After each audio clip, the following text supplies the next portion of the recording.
só vamos ler um versículo, versículo 13. Aleluia.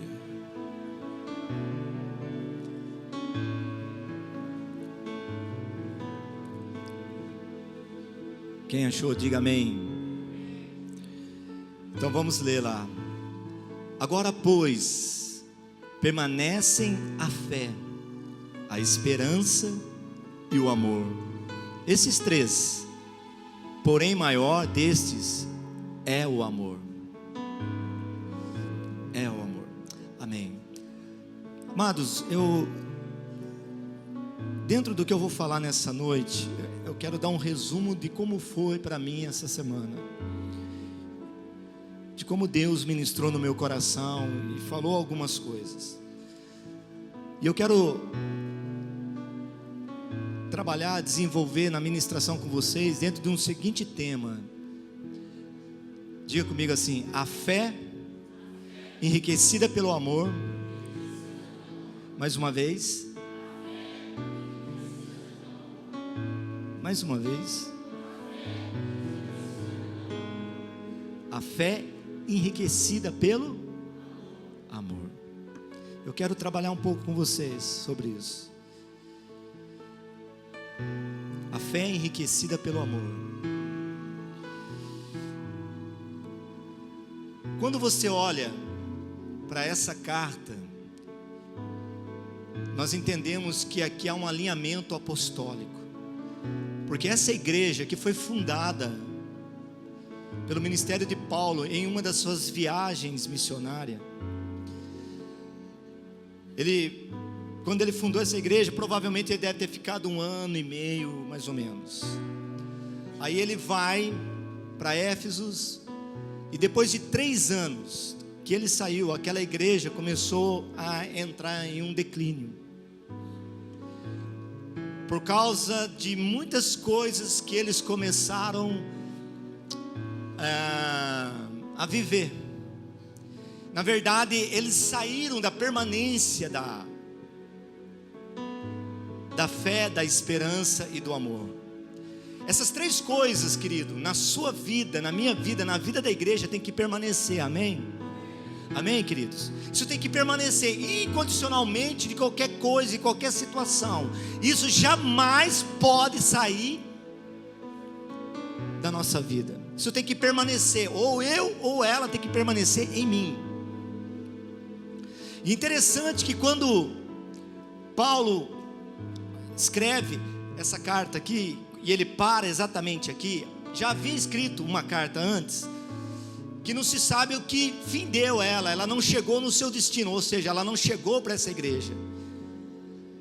E isso você pode ler depois na sua casa, está no capítulo 5, né? Que foi escrita uma carta, mas essa carta não chegou ao seu destino. E por alguns líderes ver o declínio daquela igreja, a situação que ela estava, né? Havia muita coisa ali, imoralidade, frieza, idolatrias, coisas partidarismo. Havia muita coisa ali que não agradava de maneira nenhuma o coração de Deus. E por causa disso, o declínio estava assolando aquele lugar. De vez de eles crescerem, eles estavam indo para baixo. E então Paulo escreve porque um comitê de alguns irmãos líderes ali, responsável, preocupado, eles vão até diante de Paulo lá em Éfeso, e eles falam a situação daquela igreja, ou a igreja de Corinto. Então Paulo escreve essa carta, e ele para aqui, querido, e é aqui que eu quero compartilhar com vocês.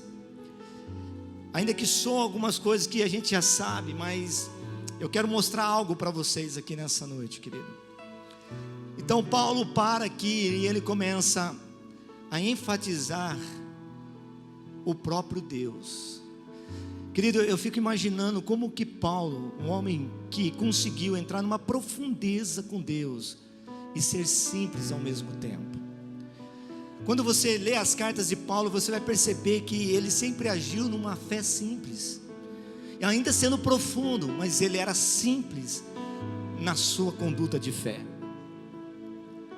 E ele coloca aqui, ele tira assim, aquela questão de Deus, de algo que está longe, de algo que está dentro de uma atmosfera mística, vamos dizer assim, dentro de uma atmosfera longe. Ele diz assim: Deus como amor. Porque aqui, querido, aqui o sentimento aqui, quando fala aqui, né, de amor, não está falando de sentimentos, está falando de um ser, de alguém, está falando do próprio Deus. Não está falando de sentimentos aqui. Não é aquele amor de sentimento de um irmão para um outro irmão, de um amigo para um amigo, e nem muito menos de um homem para uma mulher. Não tem nada a ver com o amor eros, e nem muito menos com o amor filéu. Ele está falando do amor ágape, o amor agapô. Sabe, queridos, se você parar para analisar na palavra de Deus, você vai encontrar e você vai ver que sempre Deus quis mostrar o seu propósito de amor ao homem. Na verdade, querido, tanto o Velho como o Novo Testamento é um romance, é Deus se declarando para a sua criação em amor.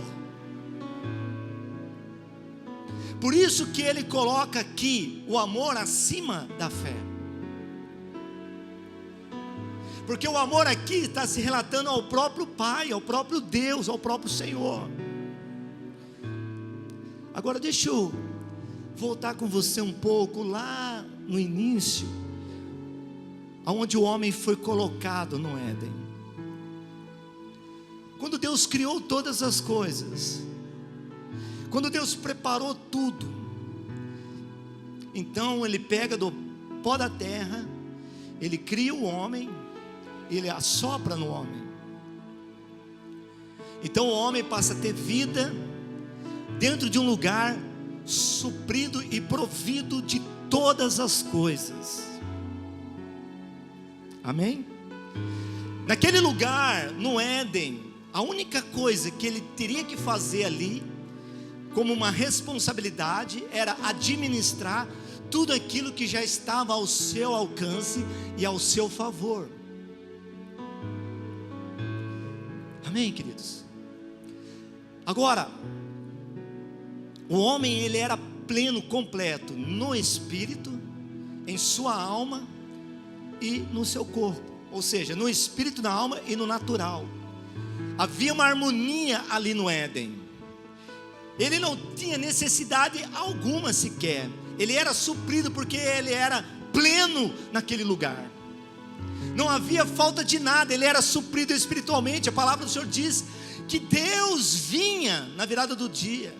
Ele ouvia os passos do Senhor naquele lugar. Que coisa linda. Emocionalmente ele estava suprido, porque ele tinha uma esposa, ele tinha um trabalho ali, se assim eu posso colocar. Não havia falta alguma. E ele era suprido naturalmente, porque não havia doença, não havia enfermidade, não havia SUS, não havia imposto, não havia nada. Só que, e o homem foi criado com algumas coisas, né? Com 5 sentidos, que é o tato, o paladar, o olfato, e assim. Só que quando o homem, ele se deixa se levar pela serpente, pelo engano da serpente, que Satanás incorporou nela, então a Bíblia diz que o homem passou a partir dali a ter necessidades. O que é necessidade? Necessidade, ela parte depois que o homem deixou de depender de Deus para se tornar independente. A independência de Deus tornou o homem em necessidades. Por quê? Por causa do pecado. E olha aqui que a Bíblia diz: agora do suor do teu rosto comerás. Ou seja, agora você vai começar a ter necessidades. E não só isso, o pecado trouxe outras coisas, trouxe enfermidades. e uma devastação de coisas. Só que, como o homem perdeu esse lugar, esse ambiente, essa atmosfera, vamos dizer assim, esse lugar de suprimento, olha o que aconteceu. Então o homem mudou a sua maneira de viver, mudou a sua maneira de ser. Só que nós entendemos que Deus, Ele não é homem para que minta, nem filho do homem para que volte para trás com as suas palavras, amém, querido? E a Bíblia diz em Malaquias que Ele é Deus e Ele não o quê? Muda. O homem mudou, mas Deus continuou o mesmo. Então o homem precisou ser acrescentado na vida dele algo que pudesse mostrar para o homem que Deus, ainda que o homem mudou, ele continuou. Ainda que o homem mudou, ainda ele era o mesmo. Então Deus, Ele providenciou a fé. A fé, como diz a palavra do Senhor, ela não vem de nós. O homem não nasceu com a fé. O homem não foi criado com a fé. A fé foi dado por Deus como presente. Por isso que a Bíblia diz, a fé não vem do homem, você não nasceu, mas Deus te deu o dom. Ou seja, Deus te presenteou com essa fé. Por quê, querido? Porque a fé se tornaria para nós um meio para mostrar para nós que ainda que o homem mudou, ele continua sendo o mesmo. Amém ou não, queridos? Continua sendo o mesmo. Então a fé é como um binóculo para nós. A fé é como um telescópio para nós. A fé é como uma luneta, aonde a gente olha, onde a gente enxerga e vê que aquilo que aparentemente parece estar longe, está mais perto do que a gente possa imaginar. Ainda que eu não consiga ver o que está acontecendo ao meu derredor, eu sei que o meu Deus continua o mesmo. Então o homem perdeu, e as consequências do pecado começou a se alastrar. Aparentemente nós percebemos que parece que o diabo lucrou e teve benefícios e vitórias em relação àquilo que Deus havia constituído e criado e colocado para a vida do homem. Aquilo que diz a palavra do Senhor, Jesus disse assim: o ladrão, o diabo veio para matar, roubar e destruir. Ele conseguiu matar o espírito do homem. Ele destruiu a forma de vida do homem.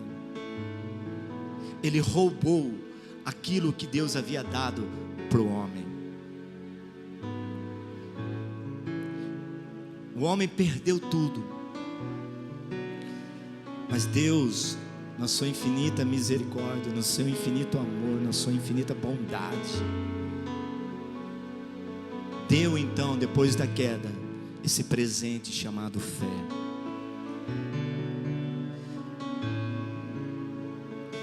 Por isso, querido, eu quero conversar com vocês nessa noite, que a fé enriquecida pelo amor torna os nossos dias esperançosos.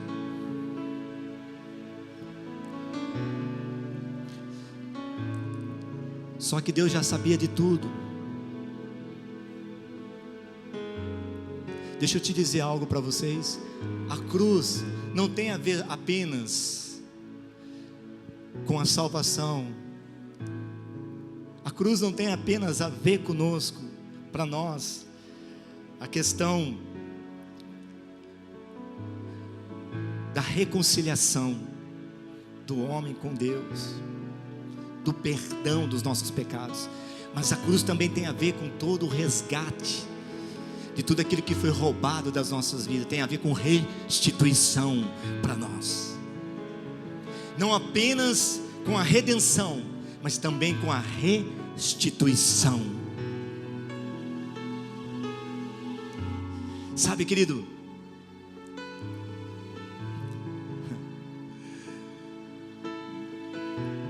Paulo, em sua carta em Romanos capítulo 8 diz: o que diremos à vista destas coisas?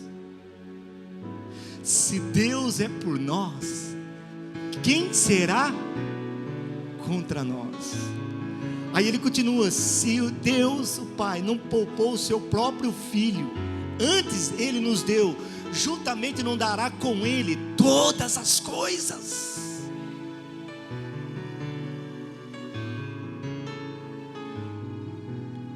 Todas as coisas. Sabe, irmão, nós estamos vivendo dentro de um ambiente, principalmente no nosso país, onde as pessoas estão com medo, onde as pessoas não têm esperança, não sabem o que vai dar. Irmãos, eu quero te dizer algo para você. Lá fora não sabe, mas aqui nós sabemos, porque quem cuida de nós não é o legislativo, nem o executivo e nem o judiciário. Quem cuida de nós é o nosso Pai, o nosso Senhor, o nosso marido, o nosso Deus.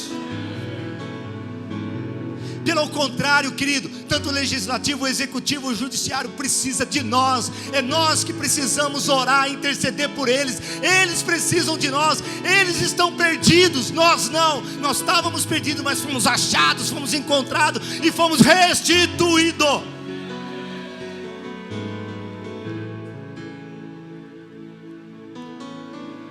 Depois você vai em Hebreus capítulo 1, diz assim: outrora Deus havia falado aos seus pais, aos profetas, nesses últimos dias fala através do seu Filho Jesus. Por quê, querido?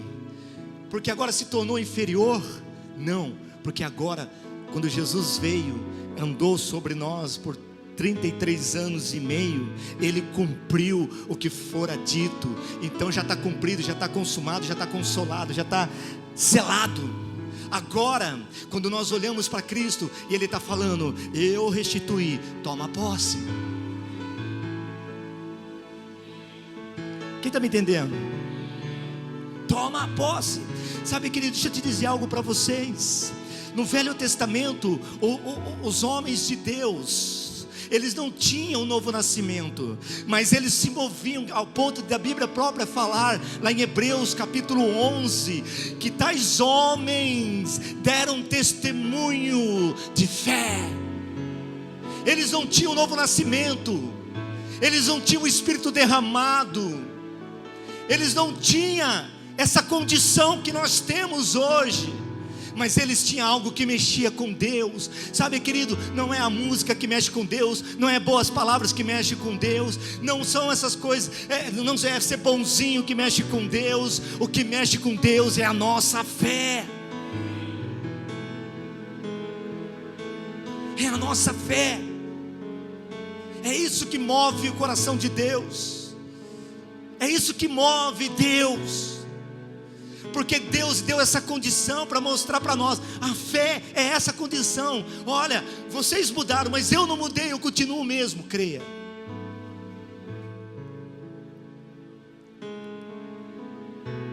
E a Bíblia diz que eles tiveram um bom testemunho, ao ponto de o mundo não ser digno deles. Meu Deus.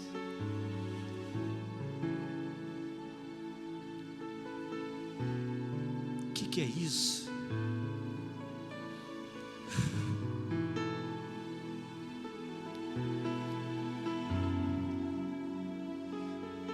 Aí Paulo vem e diz: olha, vocês precisam entender uma coisa. Vocês precisam trazer de volta a fé. Isso tem que permanecer em vocês. E a esperança. E o amor. E desses três, o maior é o amor. Porque a fé foi criada por Deus. Hoje nós temos que entender que a nossa vida, ela não pode ser andada por vista.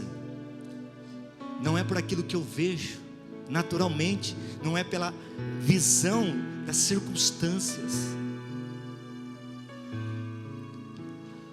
Eu tenho que ver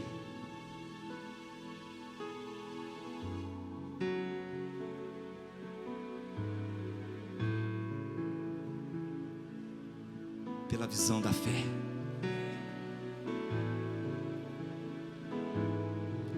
Agora, como que eu faço com que a minha fé? Porque a Bíblia diz que cada um recebeu uma medida de fé.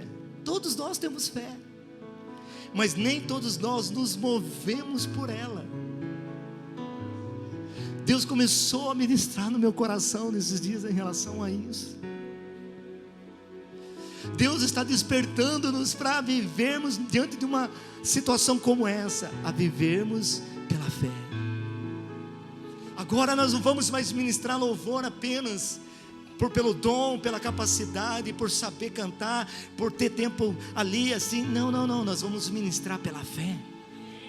Vamos pregar pela fé. Vamos ver Rio Claro sendo conquistado pela fé.